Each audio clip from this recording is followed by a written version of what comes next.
Salut, c'est Trado. Voilà ma vidéo de mise à jour pour l'or. Séance de consolidation aujourd'hui, puisque nous sommes coincés entre deux moyennes mobiles très importantes. La moyenne mobile à 7 séances ici, et la moyenne mobile à 20 séances.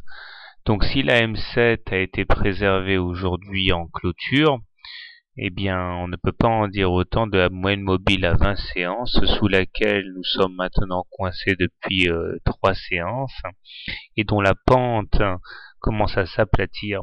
C'est une course contre la montre, parce qu'une fois que la moyenne mobile à 20 séances sera retournée, ce ne sera pas une mince affaire que de la passer à la hausse. Et chaque jour qui passe, donc, joue contre l'or.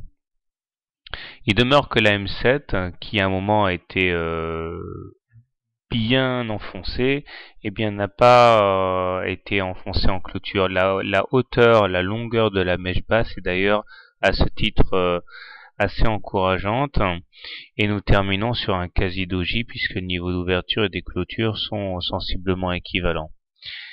La séance apporte quand même une bonne nouvelle, à savoir le croisement de signal du stochastique.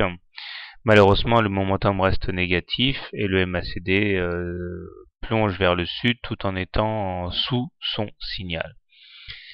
À remarquer que nous sommes toujours à l'intérieur de ce grand canal noir ici qui permet de préserver les espoirs des haussiers, puisqu'on pourrait se permettre d'aller chercher les 1320, un peu à la lumière de ce qui s'est passé lors de la séance du 22 octobre, sans remettre en cause le scénario haussier. D'ailleurs, de vous à moi, c'est un peu le scénario que je privilégie.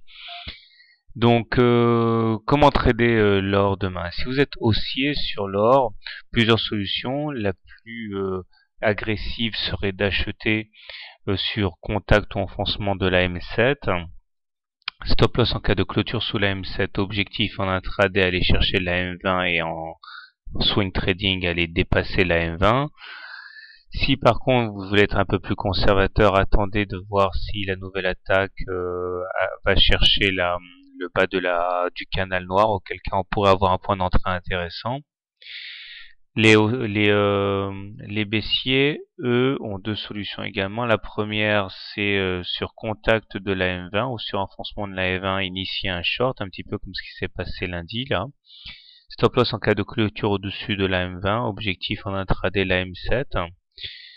On peut également attendre patiemment que l'on clôture sous la M7, auquel cas un retour sur les 1318 semble être dans les tuyaux.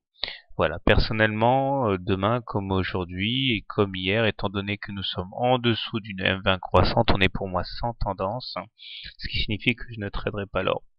Voilà, bonne soirée, bon trade, à demain.